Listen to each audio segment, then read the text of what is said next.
United States submarine base at Key West, Florida. A dispatch that quoted President Truman's press secretary, Charles Ross, as saying that President Truman has no knowledge of any secret project by this government that would give substance to the existence of such objects. Ross also said that both the Air Force and the Navy deny that such objects exist. Hi. Hi. Off the record, we were talking about the book Evicted that I'm reading. And I just want to say, hey, what's up? My name's Noelle. And if you need a truly eye-opening, almost disheartening understanding of the renting crisis of the United States, check out Evicted. It's there's a free PDF of it within the Discord server under the book club channel.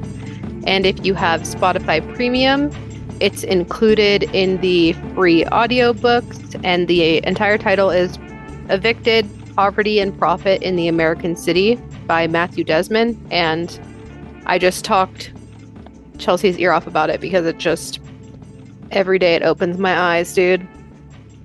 Yeah, we've tried to make a commitment to be a little bit more educated instead of just mad. So Noelle keeping me in the loop on that stuff is helpful. I'm taking a short break to read Dune, but... hey, reading Dune Messiah, I think, is also considered like organized, collective understanding of the culture. It definitely is like an allegory for like the war in the Middle East and radicalization. So maybe to help myself sleep better at night, I'll just tell myself that I am doing research. But I finished that book about fear and I needed a fucking reset. So this is my reset. Yeah, I get that. But speaking of more things to be sad about. Oh, and I'm Chelsea. Did you already say your name? Yeah. You did. Yeah. I'm Chelsea. Okay. And I'm reading Dune. Dune Messiah specifically. Yeah, and it's actually synchronicitous that we talk about owning our responsibility to each other and to the people and to the people's history to learn about it, especially in this timeline where the people's history of the United States is being erased legislatively. Mm-hmm. Yeah, so I imagine we're still going to have the occasional for funsies stuff, but I mean, it's all for fun, the podcast, but we're going to look at some of our history stuff and feel worse. I feel a little worse. Here's the thing, though. Here's the thing. And I think this is also timely because we are here on the last day of Black History Month, and we're going to be talking about some of the most pivotal Black history in America, in the United States, whatever you want to call it. But I mean, like, I hate to say, of course, like, taking care of yourself is a part of, like, taking it to the man. Like, revolution also comes in the form of self-care. But I think using most of our time to talk about, like, funny, silly gabs and gaffes it feels not like the time and place. And of course it'll pop up and we'll do it and it'll be fun when it happens. But we also have the energy and ability and want and drive and need to talk about other things. So yeah, like while I'm still like dick deep in Antarctica, I also have been, you talk about synchronicity, but sometimes a lot of the inspiration for these episodes tend to be things that we stumble across. And this just happened to be another thing where I was like, fuck, we just talked about CIA assassinations. Yep. Why not dig into another one? Why not go into another government-funded assassination? And even from the CIA episode after this, we're going to go get our fucking balls deep in Fidel Castro. So before we get too ahead of ourselves, I will let Chelsea get started on this episode. All right. So at just 21 years old, Fred Hampton had already become one of the most electrifying political figures of his time. A charismatic leader who could unite people against oppression and challenge the very foundations of systemic racism and capitalism. But our fears change, and in the early mornings of December 4th, 1969, the fear took the form of bullets fired into his bedroom while he lay unconscious. what the government called a shootout was, in reality, an execution. But before we get to that, we have to start at the beginning. So Frederick Allen Hampton Sr. was born on August 30th, 1948 in Summit, Illinois, a working-class suburb of Chicago. His parents, who had migrated from Louisiana during the Great Migration, worked tirelessly at Argo Starch Company. Hampton grew up witnessing racial injustice firsthand, from segregated swimming pools to police brutality. But rather than resign himself to the oppression around him, he instead took action. And by the time he reached high school, Hampton was already leading protests. While attending Provisio, we'll never know, East in late 1950s, early 1960s, Fred Hampton helped organize student protests demanding that Black students be allowed to participate in homecoming court elections, which had previously excluded them. He fought for the hiring of Black educators in this predominantly white school district, arguing that Black students needed role models and representation in their education. And he and his peers protested against the Eurocentric focus in school lessons and the lack of Black history being taught. And after graduating from high school in 1966, Hampton pursued pre-law studies at Triton Junior College while simultaneously leading the youth chapter of the NAACP, organizing over 500 young people in civil rights efforts. He held this role from ages 17 to 19. One of his major campaigns was advocating for the desegregation of public pools and better recreational facilities for Black children in Maywood. He organized tutoring programs and worked to address the racial disparities in local schools. Examples being, rather than working with Black students for tutoring and plans after high school, they were being encouraged to drop out. And this would be by like education, what do you call that? Like advisors? Advisor, that's the word I'm looking for, educational advisors. While their white counterparts with the same grades were receiving additional help and scholarship resources. Fred Hampton was also known to be very vocal about the racist, violent policing in Maywood. And his sharp intellect and natural leadership skills made him a rising star in the civil rights movement. But while the NAACP focused on working within the system, Hampton sought something more radical, a complete restructuring of society. Let's take a jump over to the Bay Area of California. On April 1st, 1967, Contra Costa County Sheriff's deputies in Richmond, California, shot and killed 22-year-old Denzil Dowell, an unarmed Black man. He was shot 6 times, with wounds primarily to the back, head, and side.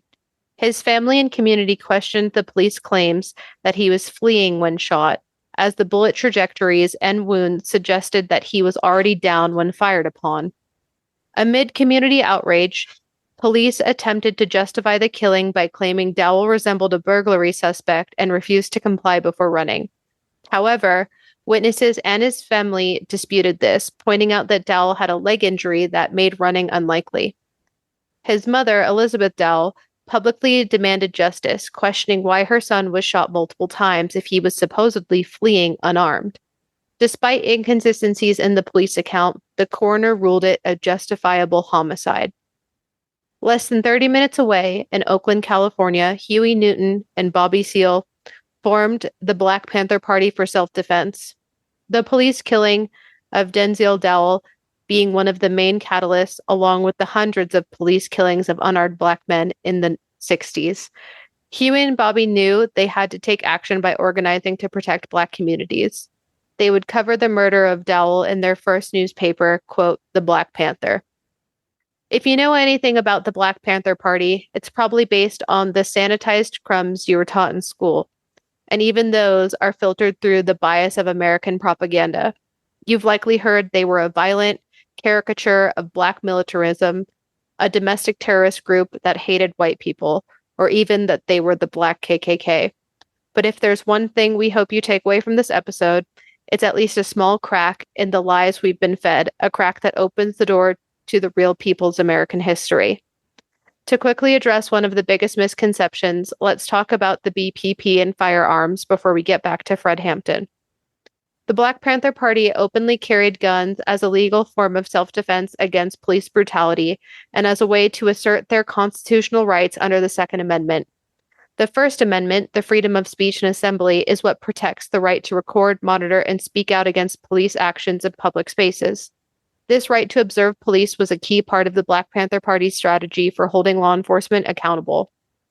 The BPP exercised this right through, quote, cop watches, patrols where armed members would follow and legally observe police interactions with Black citizens to prevent brutality and misconduct.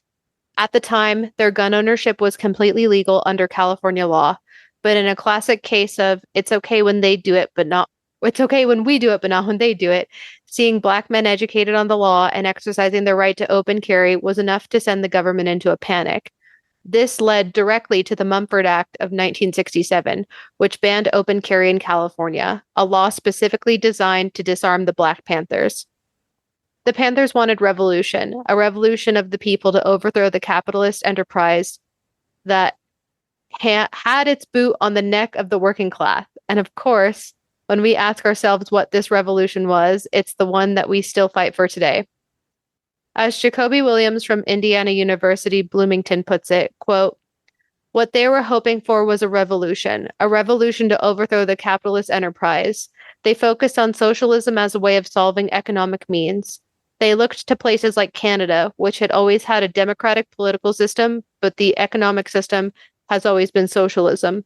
So they wanted a democratic socialist country here in the United States, which they saw as a more equitable, more humane system. This is where they took inspiration in shaping some of their community programs, specifically the approach to social welfare programs and universal services, like free health clinics, social education programs, and after-school programs, which they saw as models for how government systems could be used to improve the well-being of marginalized communities. From this, the BPP would form its 10-point program. The first point being, we want freedom. The BPP demanded the freedom to determine their own destiny and to be free from oppression, particularly from police brutality and governmental control. We want full employment for our people. They called for the end of high unemployment and poverty in Black communities, demanding jobs and economic opportunities. We want an end to the theft of our Black communities' land. This program called for the return of land taken from Black communities, particularly in urban areas, and for the empowerment of Black communities through control over their resources. We want decent housing fit for the shelter of human beings. The BPP demanded decent, affordable housing for Black people, particularly in impoverished inner-city neighborhoods. We want education for our people that exposes the true nature of this decadent American society. The BPP wanted a revolutionary education that would teach Black children about their history and the true nature of racial oppression in the United States. We want all Black men to be exempt from military service. The BPP opposed the military draft for Black men, citing how Black people were often sent to fight in wars abroad while being oppressed at home. We want an immediate end to police brutality and the murder of Black people. One of the most prominent points, this demand called for an end to the systematic violence and brutality faced by Black people from law enforcement and the legal system, which they changed in 1977 to be, we want an immediate end to police brutality and murder for all people.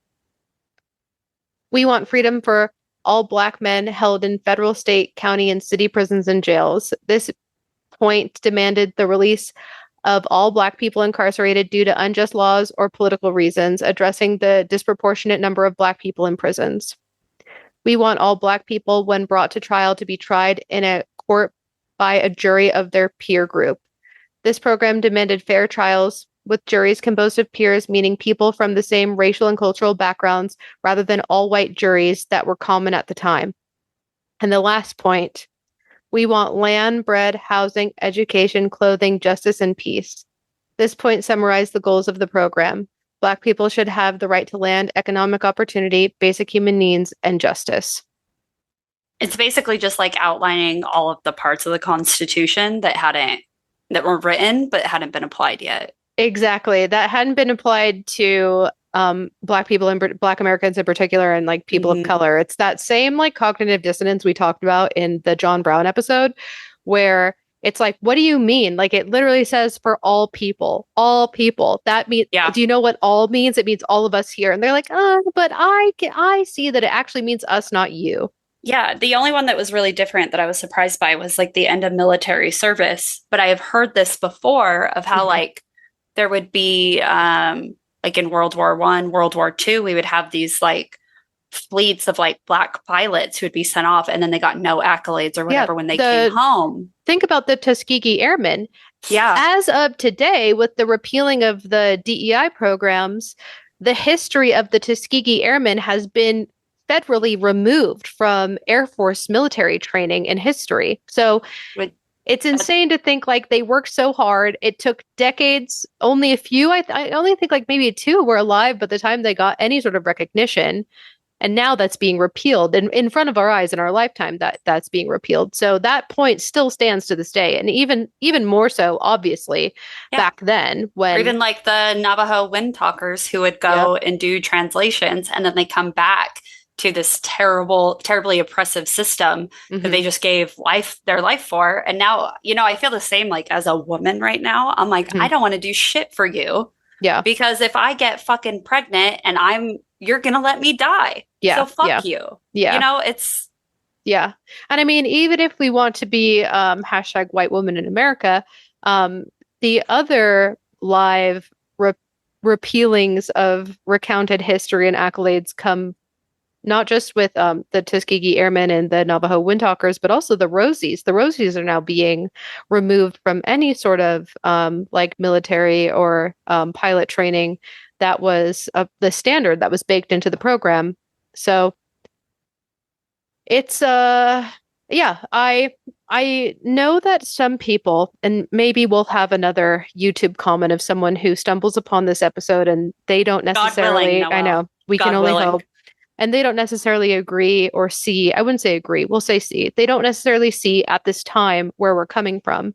And by reiterating the words like Black American, Black man, Black person, they could feel a little hackles up in a way. Yeah. And I would ask those people to see the forest through the trees, to take themselves out of it for a little bit and put themselves in this historical time and place and remember that like the Jim Crow South was still a thing, segregation was still a thing, and it's a little bit more I don't know, it's a little bit more baked into the norms of society today, but it was a part of like the law of the land. They were saying the quiet things that people say right now. They were saying it out loud as legality then. So I just need you to put yourself in this headspace in this time and place and see past yourself and put yourself in the shoes of another and see where they're coming from. Yeah, at the very least, go through that list of 10 things that Noelle just read and see how you would feel if any one of those was not obtainable to you now or would never be. Yeah. It was not constitutionally protected. Oh, boy. History's repeating itself. Dude, I know it's rough. It's really rough. So by 1968, Hampton had joined the Black Panther Party, quickly ascending to the role of deputy chairman of the Illinois chapter.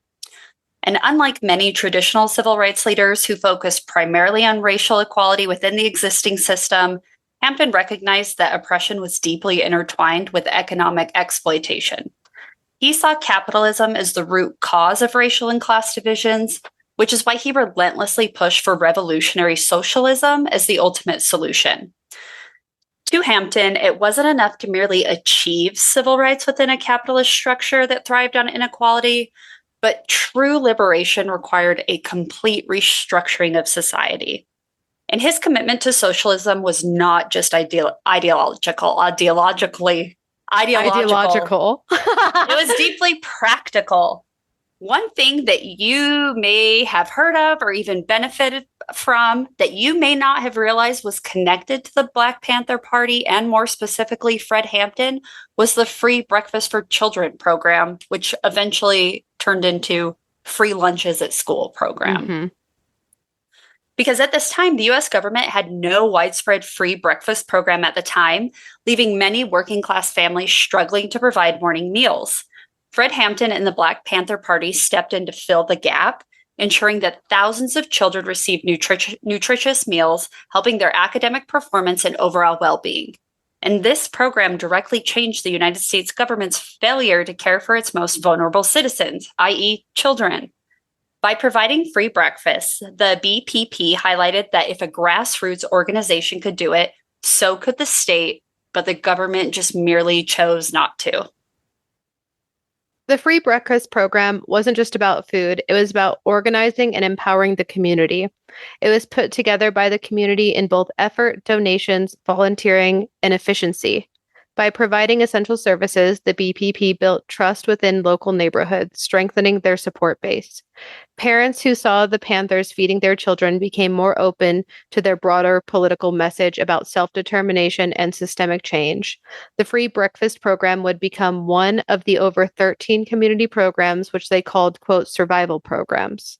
These included, but were not limited to, free health clinics. They opened free health clinics in major cities, staffed by volunteer doctors, nurses, and healthcare professionals to offer medical care to those who could not afford it. These clinics treated everything from routine medical issues to emergency care and health education, and they were integral to promoting community health and well-being. Opening the People's Free Medical Centers, PFMC, in cities like Oakland and Los Angeles, provided services to underserved communities. From this, the BPP also initiated a campaign to raise awareness about sickle cell anemia, which had been largely overlooked by both the medical community and the government at the time. They pushed for sickle cell testing and research funding, as the disease primarily affects Black individuals and its impact on the community was severe, with high rates of mortality and complications.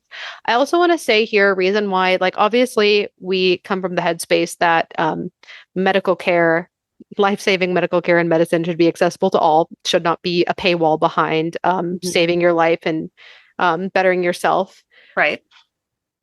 But another thing was, and I forget if I wrote it here, but ambulance rides. The Black Panthers also, as part of the free health clinics, had done a volunteer-based, like, emergency services ambulance, because people in, like, Black people, people of color in these underfunded, underserved communities, when I say underserved and underfunded, I mean the ambulance wouldn't come to you. You could sit there and call it as many times as you'd like, but it just wouldn't come past a certain point on the street. So,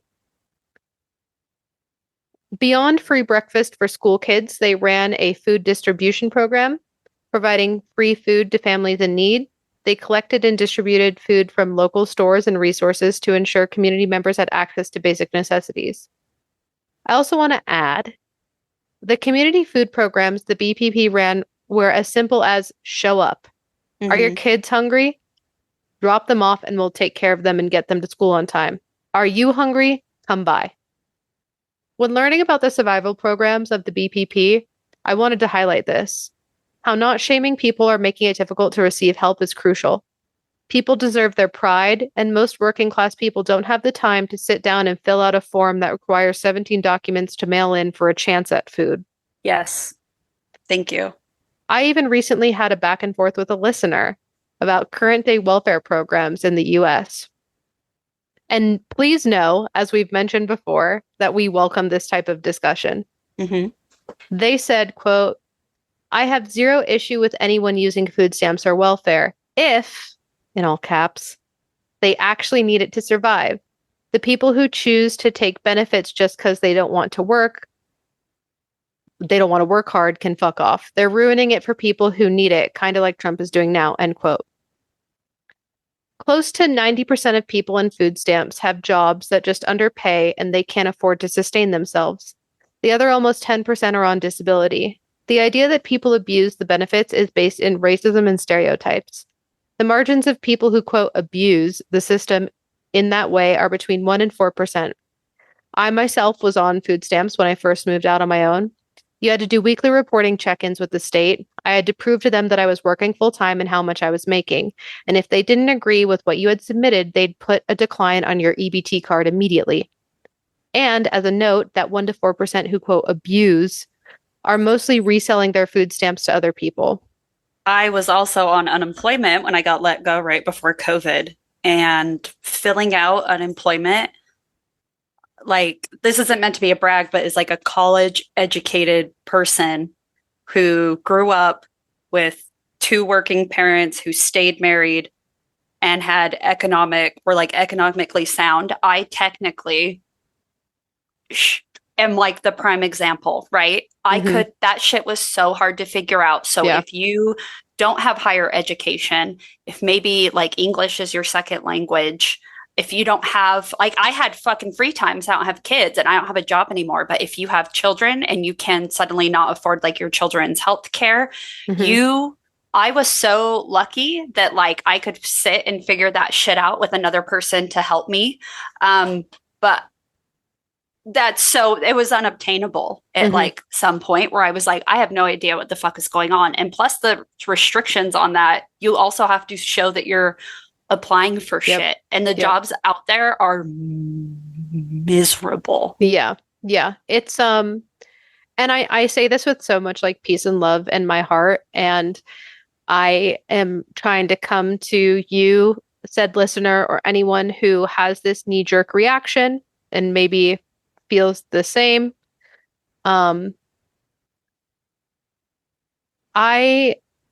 need you to recognize that these ideas have been planted in your head by the systems at be, the governments at play, the businesses who benefit from it,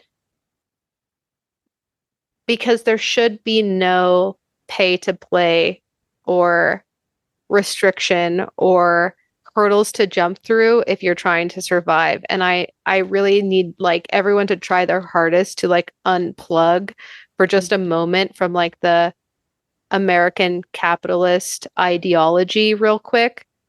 Because if someone is struggling to eat, if someone is struggling to keep the power on, I don't think that it's humane or okay to say, I need you to prove to me why. Yeah. I need you to sit down and take 2 hours to fill out all of these forms at the chance that I will look at them and give you the opportunity to survive. When I say that the charity that I received from friends, family, strangers, and loved ones changed me, it made me a better person to the point where like I don't feel obligated to give, but I feel intrinsically wired in that it is my responsibility to continuously pay that forward with how generous people were. That profoundly changed me as a person. Like that rewired my DNA. Yeah. So the listener who said this, like, when you experience that type of charity and kindness from like friends who also struggle, it does change you. I hope you don't feel that, but it really is when you're down and fucking out and you have to go through it. You're like, Jesus, this fucking sucks. I hate being here. Yeah. And this listener then questioned where those stats are from and that they don't believe it because they know someone who abused food stamps.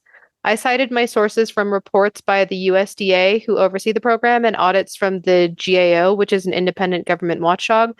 But let me also make this clear, as Chelsea just said.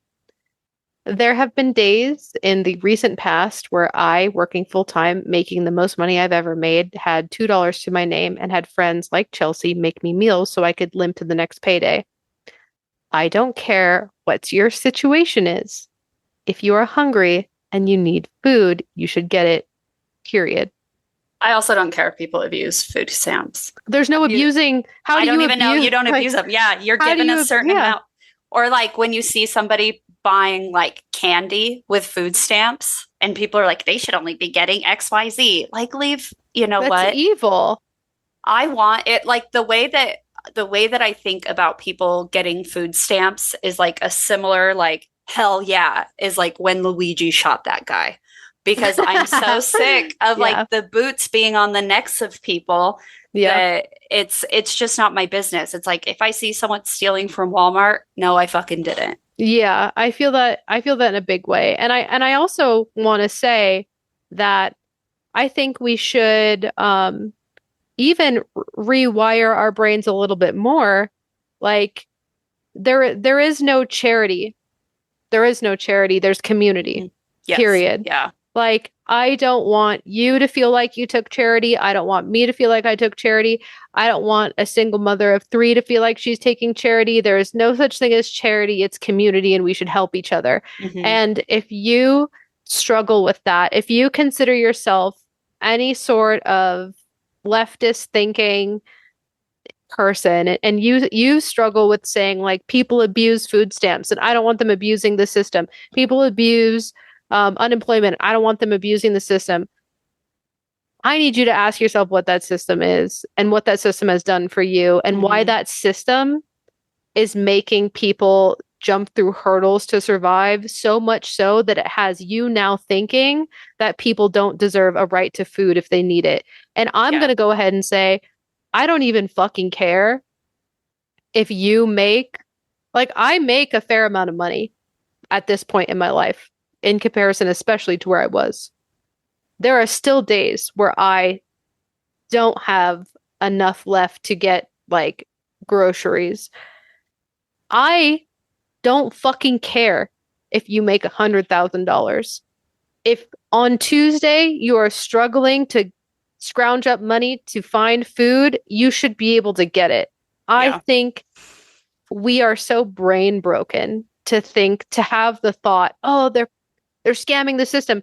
Scamming food, the thing that you need to survive, like, that's crazy. So, like, food, clothing, shelter. Yeah, there's no scamming. Why have we put a paywall behind water? Why have we put a paywall behind food? Why have we put a paywall behind shoes and jackets and clothing and these little things we need to survive? No one chose to be here. Yeah, the real scam is that unless I download a GoodRx coupon to my phone, I'm paying $200 more for this medicine. Just means that the money that they're putting on things is arbitrary anyway. Exactly. So, to continue on with the survival programs the BPP did, free clothing. Similar to their food program, the BPP distributed free clothing to those in need, particularly during the winter months. It addressed basic human needs, providing warmth and dignity to people who were often overlooked by mainstream charity efforts. Free shoe programs. This program focused on providing free shoes to children and adults in impoverished neighborhoods. By distributing shoes, the BPP helped reduce health risks and promoted the well-being of their community, showing that even small resources could make a big difference. The BPP set up a legal aid program that offered free legal services for people facing injustice, especially in the criminal justice system. This program was particularly crucial for individuals who couldn't afford legal representation, and it helped challenge the discriminatory practices of the police and judicial system. I think about this one today. I think about this one in the boots on the ground outreach people are doing by leaving the what to do if ICE in both English and Spanish. Yep, the red cards around.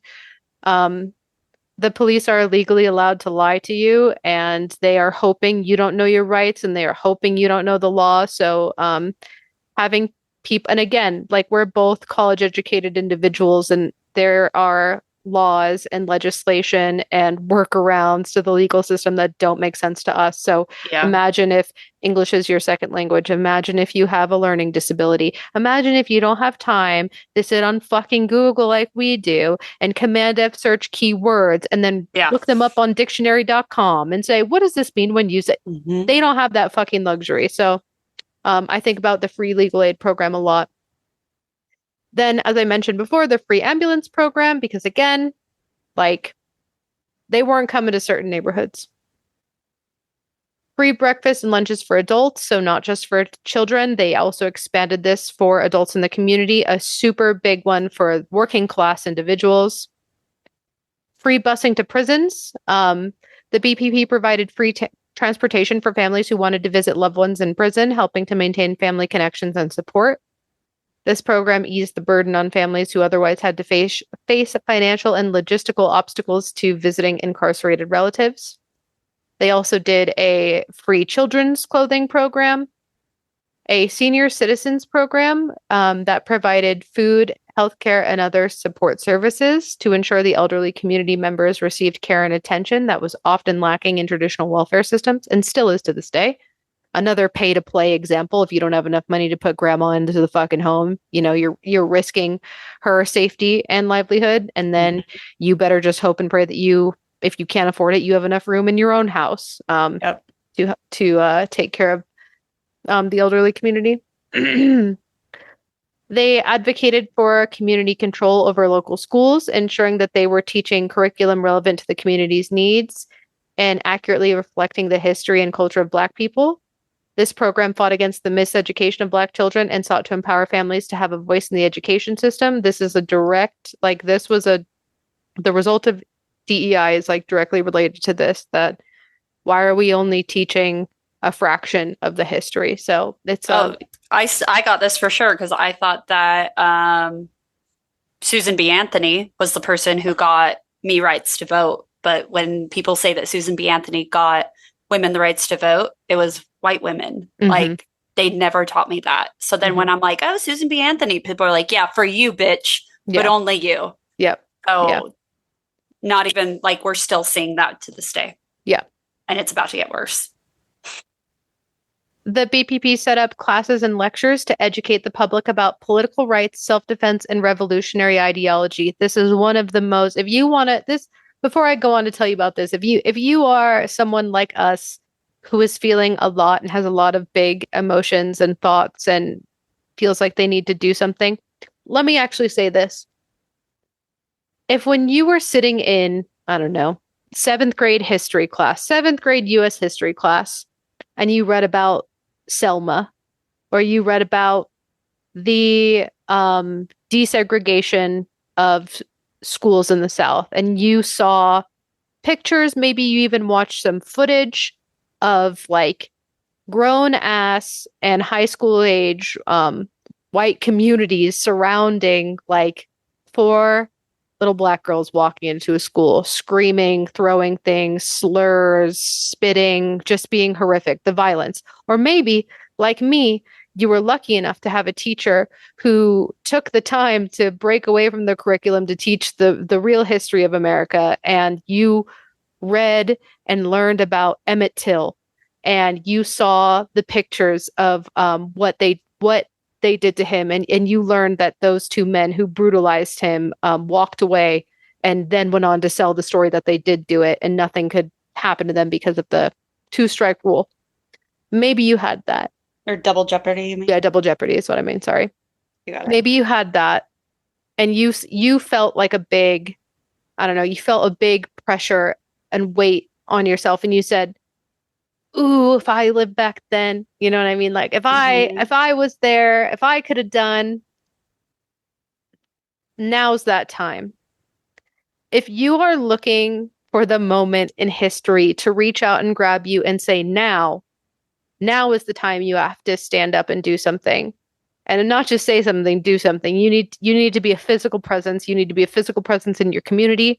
You need to be a physical presence of education and understanding and empathy, and you need to help each other up, and you need to protect each other. Now is that time. I don't think there has ever been a time in recent history that has been so like black and white like now. You know what I mean? Yeah. The pressure's built and it popped. We're here. We've said this before, that it's no longer hypotheticals. We're here. So if you're looking for that, this is where you can do it. Reach into your community, find your workers' union organizations, find your mutual aid organizations. We participated in the Armed Queers community event, which was educating the public about revolutions of the past and how we can use them to look to the future in our current day and what we can do better. So the communities that be, or I shouldn't say communities, the powers that be, the government at be, they make these things seem so nebulous and unobtainable. But like the reality is like you have the power and you always have. The power has always been with the people. Just like Fred Hampton and the Black Panthers were able to put together an entire free breakfast program for students, pushing so much so from direct community action based off of volunteer work that the government had no choice but to also do it themselves. I don't know why we put so much like thought and power and energy behind the big government. Oh, it's up to them. We have to look to them. They'll fix it. The Democrats aren't standing up for anybody. They're getting steamrolled and letting all this shit fucking fly. The change happens from you.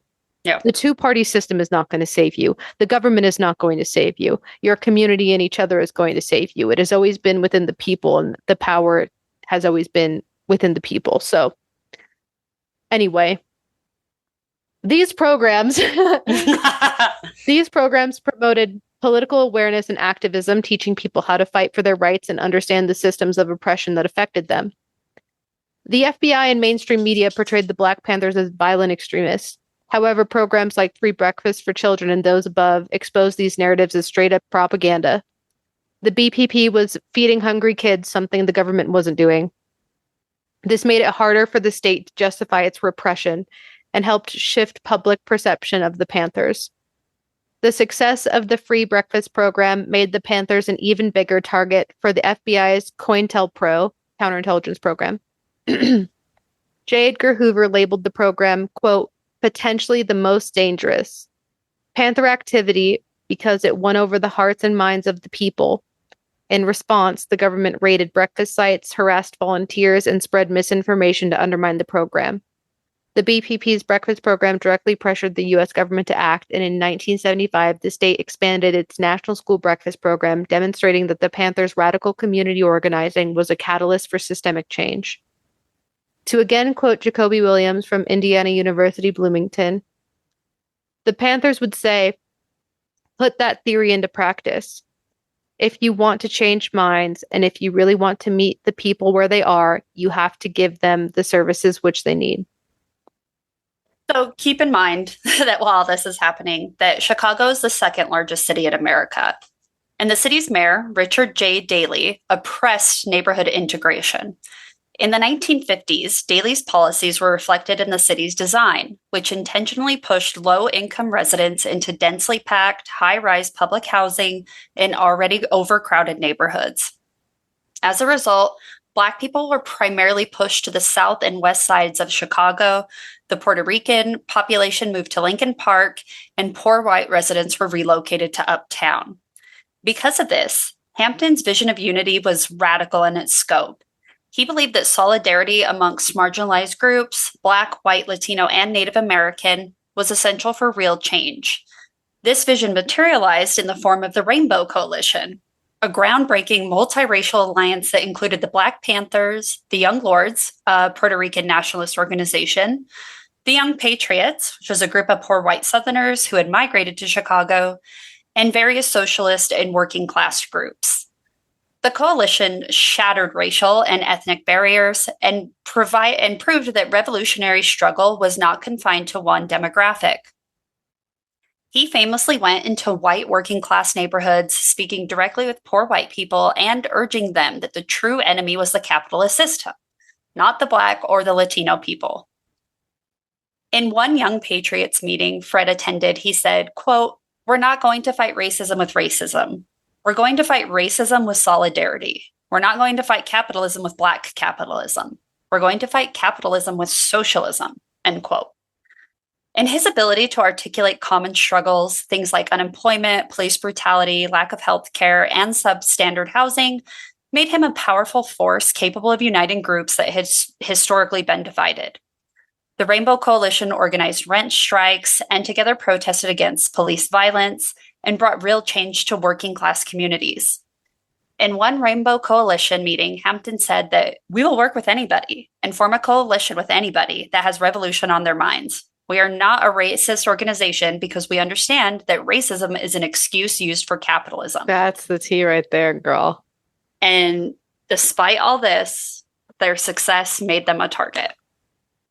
And Hampton was succeeding in dismantling one of the most effective tools of oppression, divide and conquer tactics. He understood that systemic racism and economic exploitation were not separate issues, but were in fact deeply connected.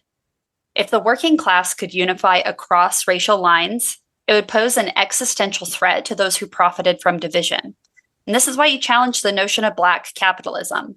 The idea that racial equality could be achieved simply by increasing Black ownership and entrepreneurship within the existing capitalist framework.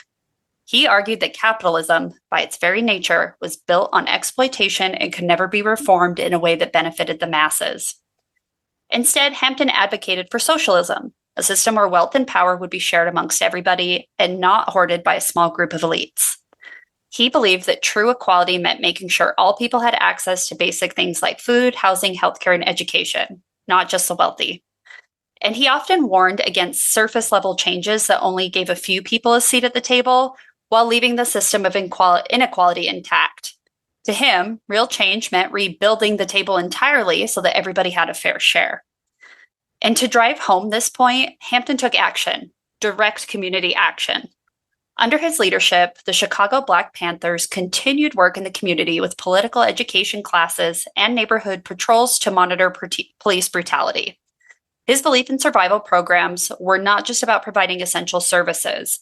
It was also about proving that people could organize and meet their own needs without relying on a system designed to keep them powerless. These programs demonstrated that communities, when united and empowered, could govern themselves.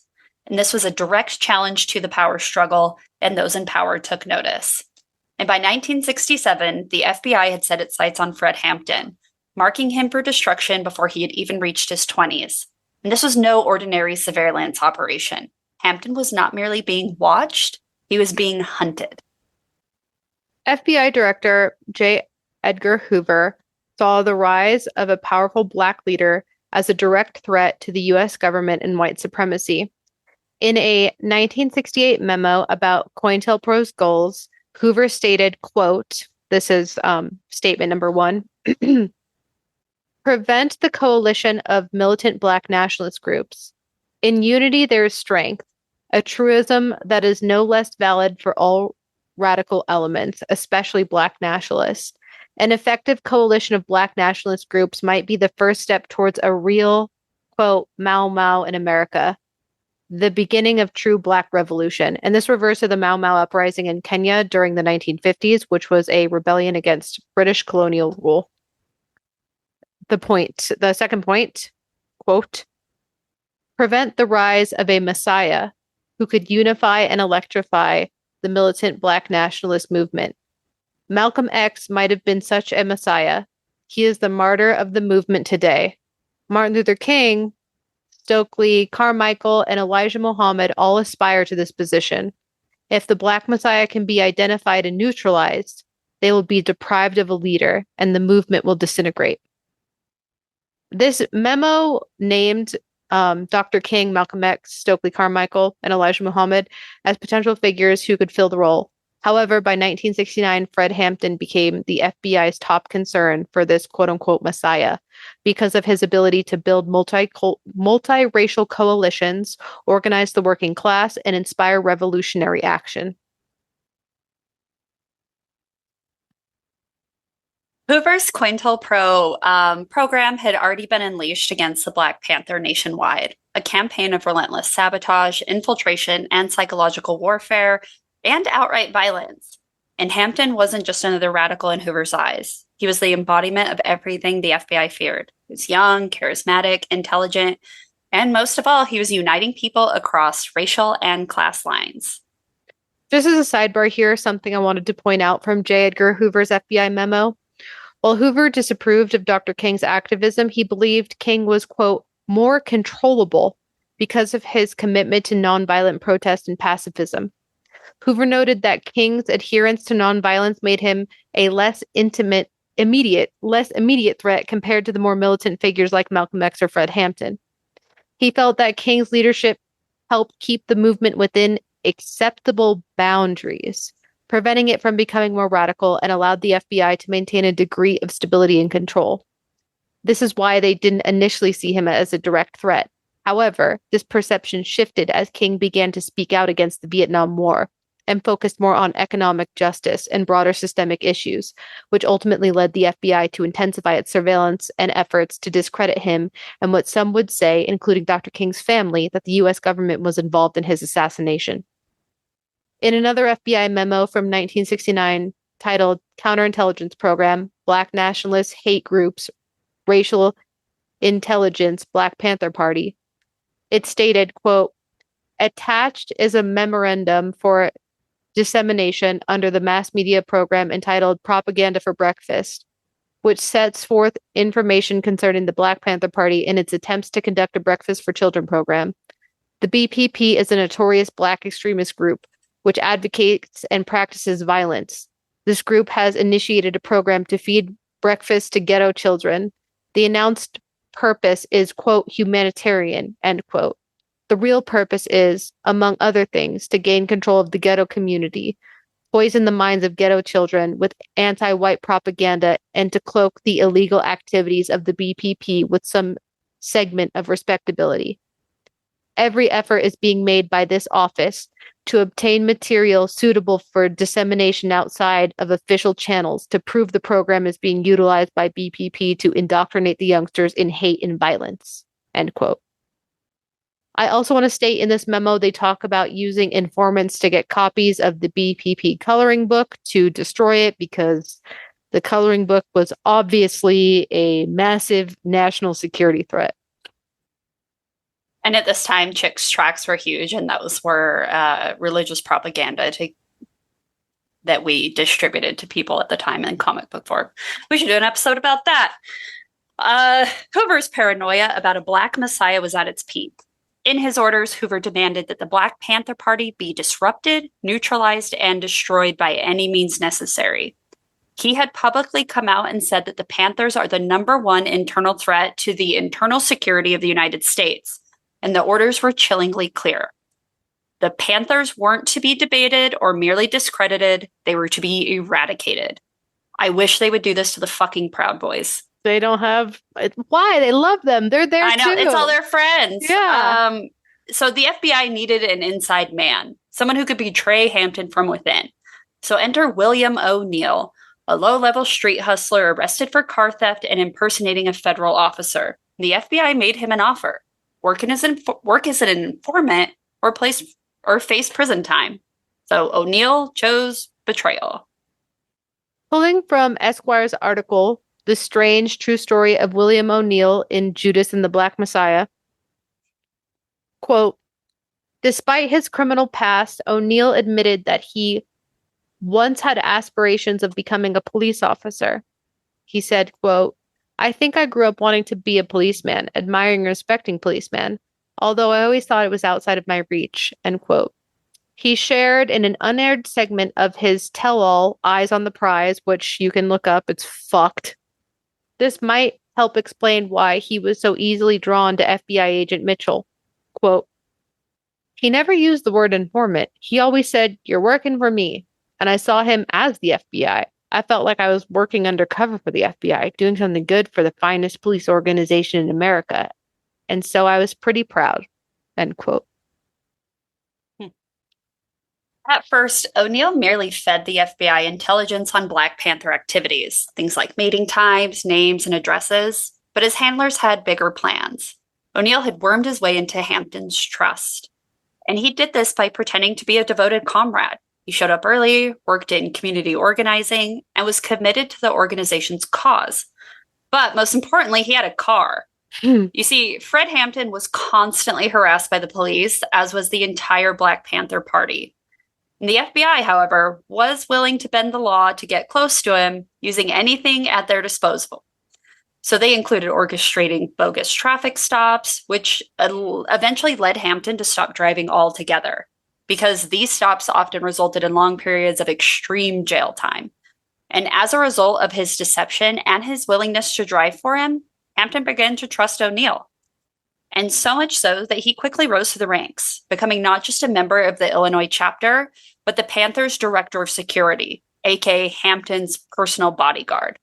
And the FBI, through O'Neill, gained access to the most sensitive, high-level information inside the organization, all while Hampton unknowingly placed his life in the hands of the man who would ultimately orchestrate his murder.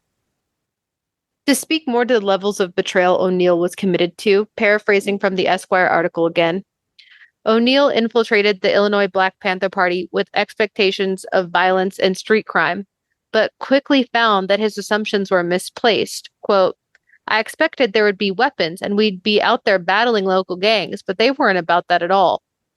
He later explained, They were focused on the political scene, the Vietnam War, Richard Nixon, and specifically freeing Huey. Huey Newton, remember from earlier, the co-founder of the Black Panthers. He was convicted in the death of a police officer. This was their cause. However, according to the book, The Assassination of Fred Hampton, O'Neill himself was often the one pushing for violence. He advocated the most militaristic line. He often carried a gun. He was constantly suggesting other Panthers engage in criminal activities, writes author and attorney Jeffrey Haas. He goes on to say that Fred Hampton grew increasingly weary of O'Neill's obsession with weapons and violence, eventually demoting him from chief of security to errand runner. In fact, O'Neill even built an electric chair, claiming it was meant to punish and deter informants, though he later said it was at the urging of Hampton and Bobby Rush. Wrong. This aligns with what we've discussed before, where government agencies purposely place an agent provocateur into a situation to try and set shit off. That way, whatever violence or laws they come down upon these groups with is, quote, justified. And intelligence gathering was not enough, because the FBI also needed an excuse to move against Hampton without making him a martyr. They used O'Neill to spread false rumors about dissent within the Panthers, attempting to sow division between the organization and its allies. And in late 1969, the FBI began targeting the relationship between the Black Panther Party and local gangs, stirring up potential conflict between the Black Panthers and the Blackstone Rangers, eventually known as the Black Pea Stones, and then eventually Pea Stones, and eventually the El Ruckin organization, which was a powerful street gang that emerged from Chicago's South Side in the 1950s and gained national attention in the 1960s. And by the time the FBI was ready to act, they had the final piece of the puzzle, a detailed floor plan of Hampton's apartment drawn by O'Neill himself. The level of detail was staggering. Each room, each piece of furniture, each possible exit and entry point, all handed down directly to the FBI to ensure a perfectly executed assassination. And before they were ready to act, the FBI had William O'Neill sneak a powerful barbiturate, secobarbital, into Fred's drink during a late-night dinner at his apartment. The drug, a sedative known for causing extreme drowsiness and loss of motor control, assured that when police stormed the apartment later that night, Hampton would be completely incapacitated, unable to wake up, defend himself, or escape. O'Neill then left the apartment, sealing Hampton's fate as he unknowingly drifted into a drug-induced unconsciousness, making him a target for easy execution. And the police had a signed warrant that was based on bogus charges related to illegal activities supposedly linked to the Black Panther Party. The primary justification they used was that Hampton was allegedly involved in a firefight with the police earlier that year, which was framed as attempted murder of an officer. Additionally, the police claimed that Hampton was in possession of illegal weapons and was planning violent actions against law enforcement. Can I just say here, we didn't say it outright, so I'll add it as like a sidebar note. Because Fred Hampton was the chairman of the Chicago chapter of the Black Panther Party, from his own free will, he chose not to drive because he was sick of getting arrested on these fake ass like traffic stop charges where they would put him away for months. It was egregious. It's just like how, our good friend Luigi, who is totally innocent, like maybe they're saying allegedly he murdered one person and he's being perped walked like he's the fucking Joker. Yeah. It's kind of like they're doing that same egregious, like unjustified excess. Yeah. Same shit, different story, different level. But as the chairman, he never had weapons or firearms on him. And he was sober by choice as well. All because he knew he was up against the wall. He always knew that people were coming after him, so he was never going to give them a reason to say something or do something, press him on something, charge him with something. He did everything he could to mitigate that. So just a note. He played it close to the chest for sure. And specifically, the Chicago police issued a search warrant for Hampton's apartment under the claim that there was evidence of weapons and plans for violent activity linked to the Black Panther Party.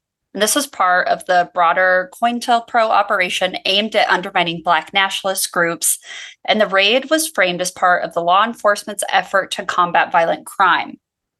However, the raid was not based on any solid evidence or threat, but rather a part of the broader FBI campaign to neutralize Fred Hampton and the BPP. So at exactly 4:45 a.m. on December 4th, 1969, under the cover of darkness, the execution squad descended upon apartment 2337 West Monroe Street on the west side of Chicago. The city was silent, save for the hum of an unmarked People's Gas truck that had delivered 14 plainclothes police officers, hand-picked members of the Chicago Police Department's tactical unit, operating under the direct orders of Cook County State Attorney Edward Hannaran. They came armed with shotguns, submachine guns, pistols, and a layout of the apartment drawn by William O'Neill. They weren't there to execute a warrant, and they weren't there to make arrests. They were there to kill. And before they even stepped inside, the first shots rang out. Bullets tore within the thin walls, ripping apart furniture, shattering dishes, and sending deadly shrapnel into the sleeping occupants. And it was a bloodbath before a single word was spoken. The Panthers had no warning, no announcement, no orders to surrender, and no chance to react. You see, Mark Clark, a 22-year-old Panther from Peoria, had been assigned as the night watchman.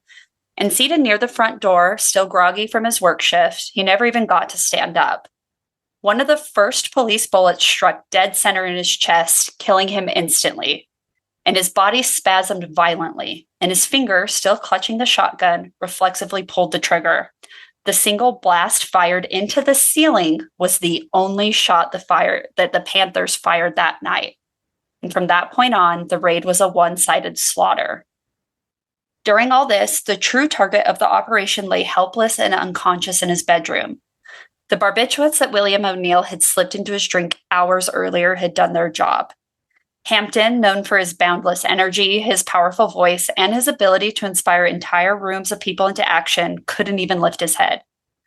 And his fiancée, Deborah Johnson, now known as Aqua Najiri, who was 8.5 months pregnant with their child, lay beside him as the gunfire erupted.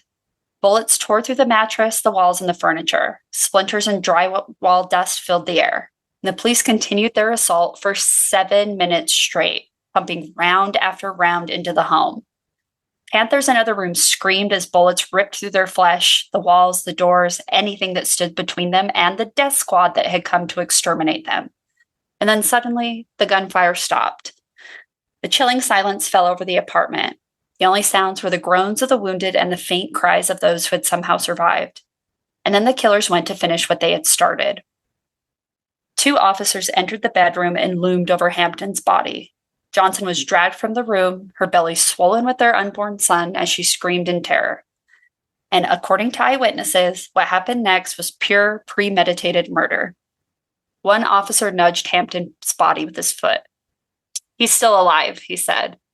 And then, without hesitation, the second officer raised his gun and fired 2 bullets into Hampton's head at point-blank range, saying, "He's good and dead now." Hampton's assassination was not a botched arrest. It was a deliberate execution. And guess what? The Chicago police had done their job. They carried out an assassination under orders from the highest levels of government, and now all that was left was to cover their tracks. Before the bodies had even been removed from the apartment, the official narrative was already being crafted. At a press conference later that evening, Edward Hannaran stood before the cameras lying through his fucking teeth, claiming that the Panthers had instigated a violent shootout, that his officers had been ambushed, and that they had no choice but to return fire. Quote, "These individuals opened fire on our officers," Hannaran claimed, his words dripping with venom and deceit. He praised the police for their remarkable restraint and painted the Black Panthers as violent criminals who had gotten what they deserved.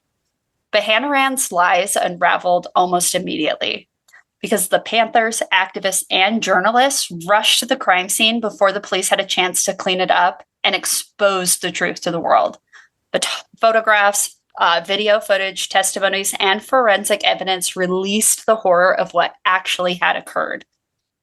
The Panthers even opened the apartment, allowing tours of the crime scene available for anyone, journalists, activists, and the public, to visit and see the evidence for themselves. The tour allowed people to examine the bloodstains, the bullet holes, and the general destruction. The Panthers encouraged people to draw their own conclusions based on the physical evidence rather than relying on the police's version of events, which had attempted to portray Hampton as an active threat. Yeah, the bullet holes that the police pointed to as proof that the Panthers had fired back, they were nail heads hammered into the walls in a desperate attempt to fabricate the firefight. And the gun battle that Hanrahan had described, over 90 rounds had been fired by the police, while again, the Panthers had fired exactly one, Mark Clark's single reflective shot into the ceiling. And the arrest attempt on Hampton never even had a chance to wake up. His body was riddled with gunshots and his blood was soaking the mattress, through the mattress, and onto the floor. And the subsequent autopsy confirmed that he had been drugged and executed in his sleep. And the cover-up extended far beyond the Chicago Police Department. The FBI remained silent, watching as their coordinated assassination played out just as planned. J. Edgar Hoover's fingerprints were all over this operation, but the Bureau distanced itself, letting Hanrahan and the CPD take the heat. And regardless, in January 1970, a Cook County coroner's inquest delivered a predictable but sickening conclusion. That the deaths of Fred Hampton and Mark Clark were ruled justifiable homicides. No officers were charged, and nobody faced prison time for the execution of a sleeping man and the massacre of his comrades. But the truth could not be buried, because in 1971, a group of activists calling themselves the Citizens Commission to investigate the FBI broke into an FBI office in Pennsylvania, punk rock, hell yeah. Yeah. And what they found was explosive, because inside the stolen documents were internal FBI memos confirming that COINTELPRO had orchestrated the attack on Fred Hampton and the Black Panthers. The floor plans of Hampton's apartment, provided by William O'Neill, confirmed on FBI orders. The assassination plot, a COINTELPRO directive, and the disinformation campaign in the attempt to spark gang warfare in Chicago, a Hoover special. And let me say here, the only reason why we fucking know any of this, the only reason why, is because of this group of citizens who broke into the FBI office and stole all that documentation. We would have no fucking idea. For years, Black activists were saying, like, I think I'm being watched, right? Yeah. I think I'm being watched. And they'd be like, oh, you're fucking losing it, man. No, the documents they pulled here proved that since Fred Hampton was 16, the FBI was watching him. Yeah, and we're not like pro-crime, but we are pro getting into good trouble. So what's the fucking quote that they say? Good people disobey bad laws, right? Yeah, I like that. They're the whole like it's not, if the law is bad, it should be your right to break it. Yeah. Something like that. It's actually your moral responsibility. So under mounting pressure, the families of Hampton and Clark, along with the survivors of the raid, filed a $47.7 million lawsuit against the city, state, and federal government. And the case was dragged on for more than a decade until finally in 1982, a measly $1.85 million settlement was reached with no admission of guilt ever being made. AKA, it was a payout, not justice. Mm-hmm. And Fred Hampton's assassination was one of the most flagrant state-sanctioned murders in American history. The United States government, through the FBI and the Chicago Police Department and the Cook County State Attorney's Office, conspired to eliminate a man who spoke too powerfully, united too many, and who dreamed too big. But Hampton's ideas didn't die with him. His vision of solidarity amongst the oppressed, of free education and healthcare, of community control and real democracy, those ideas all live on, because he said you can jail a revolutionary, but you can't jail the revolution. And the FBI tried to erase Fred Hampton, but in doing so, they ensured that his name, legacy, and fight would be remembered forever. So tonight, as we end this episode, we end it in Fred's own words. Again, you can kill the revolutionary, but you can't kill the revolution. ACAB. I added that. Yeah, girl.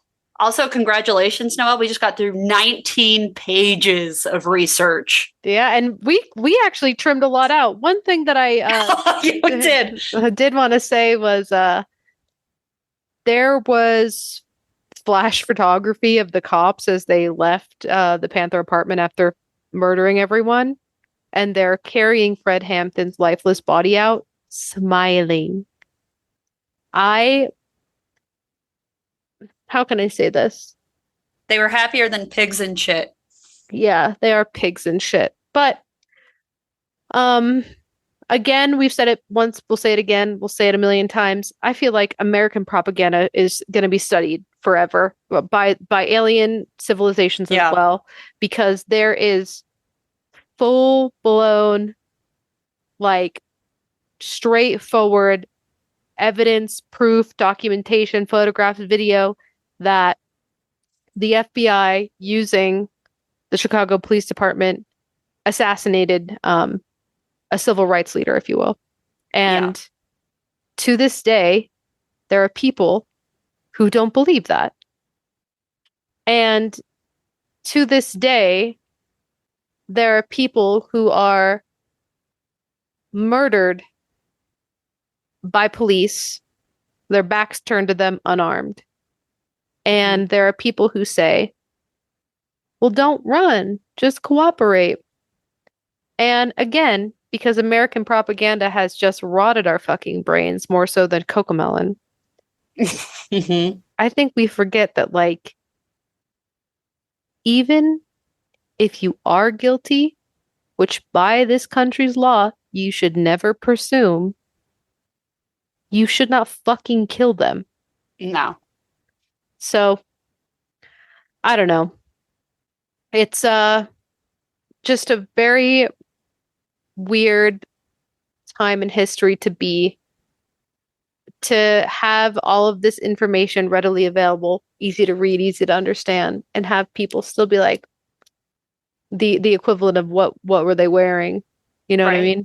It's weird, but I love the story of Fred Hampton because even I myself sometimes fall into the brain-rotted thinking of American propaganda. And I feel helpless, and I feel like there's nothing we can do, and I feel like pushed up against a wall, and like that's exactly what they want you to feel, because really the power, when people say power to the people, that's what they mean. That means you don't need to wait for permission to be told to do something. You don't need to wait for your government to step up. You help your community helps you. That's what that means. Yeah. That means if your neighborhood is struggling, you help your neighborhood. You don't go apply online to help the neighborhood. Why are you putting up fucking red tape? You know what I mean? Like it's I don't know, we've got to fucking scrape the fluoride off our brains, I guess, to remember that's really what it means. When people say power to the people, that's what they mean. It's don't wait for Superman to show up. Superman is not your fucking government. Superman is you. Oh my God. Speaking of, watch the documentary called Waiting on Superman. It's about like segregating schools now and how people use vouchers to like perpetuate the idea of segregation even today. Yeah, dude. It's literally waiting up for Superman. God, I'll have to watch it. I think sad. Another example of American propaganda almost evolving past technology and the human mind's ability to comprehend, because people with their whole chest will say, like, racism isn't happening in the United States. I don't see color. Like, what do you mean? We shouldn't be practicing DEI. Like, they're just like us. You know what I mean? And all of that is so racially charged and baked in, like, covert segregation. To say, I don't see color is racism, because you are then saying, I am choosing to ignore the last 200 years of violent murder and slavery and oppression and segregation of an entire population of people. That's what you were choosing to fucking say. And I'm so fucking sorry if this triggers anyone, but like, to me, to say like, I don't see color is equivalent to like Holocaust denial. Yeah. Because you are choosing to ignore the people's history that fully has influenced the current day and future, and obviously past. So, and it's not to say that you need to like wake up every day and self-flagellate like a Catholic. You just need to be like, segregation was literally black and white signs above a water fountain. Mm-hmm. Now it's more covertly baked into the institutions. It's the fact that teachers in underfunded communities are paid less and given less resources. It's the fact that high school counselors are telling kids in more impoverished communities and Black communities that, hey, maybe it actually is best if you like drop out. You were saying your mom is struggling with keeping up with bills. You know, why don't you? I think you should just work full time. If you could commit yourself full time to like working at a management position at Chick-fil-A, I think you could genuinely help your mom with these bills, and you could help get your family out of the struggle if you did that. It's that. Yeah.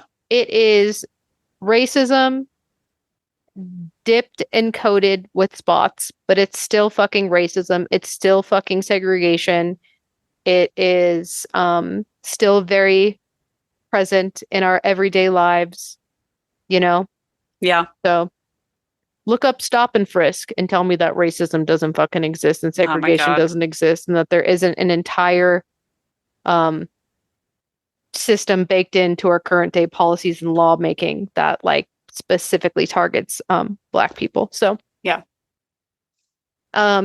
If you saw Colin Kaepernick kneeling during the national anthem and got upset about it, this episode's for you.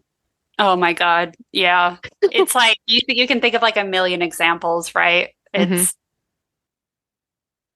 what's that quote? I might need you to look it up about like equality to the privileged feels like oppression. Oh, when privilege. That's it's like already pre-filling it in for me. When you're accustomed to privilege, equality feels like oppression. Yeah, exactly. So, yeah, so that's the assassination of Fred Hampton. Yeah, oh God. If there's anything we can learn from Fred Hampton, it's that the power starts with you. It starts with giving to your community. It starts with community organizing. And if they try to divide you across like racial lines or like socioeconomic lines, they are speaking the language of the oppressor and do not fucking buy into it. Yep. We're all in this together. Yep. It is, what did Fred Hampton say? Racism is capitalism. It's the tool of capitalism to keep us separated from each other. Yeah. So that is what I hope we can all take away from this and learn from. And again, this is why like learning the true people's history is so important, because not only do we get a clearer picture of what has come before us, but it helps us paint what will come to the future that we can do ourselves. So shout out. Speaking of things you can do, in the link tree and all of our bios, we are at Go to Hell Podcast. I am at Noelle Fain. That is at Sith Lard. The first link you'll see in there is to AFC Palestine, which gives you resources for community organizing and education, and also financial ways to help communities in organizing efforts and education. So check that out. We also have a link to our Patreon where it's AFSC, pardon, I forgot the S, AFSC Palestine. We also have a link to our Patreon where $1 gets you in. Our merch, where 100% of proceeds are always donated. We have cool new designs up. Check out the design that Kelly Halloran or at Wild Wood Owl on Etsy did for us. It's in the mail. And check out Kelly's art. That's also linked on there. We have a link to our YouTube where we welcome you to bully us and debate us in the comments. And we also have a link to our Discord server, which I very much appreciate and love. Shout out to everyone on Discord.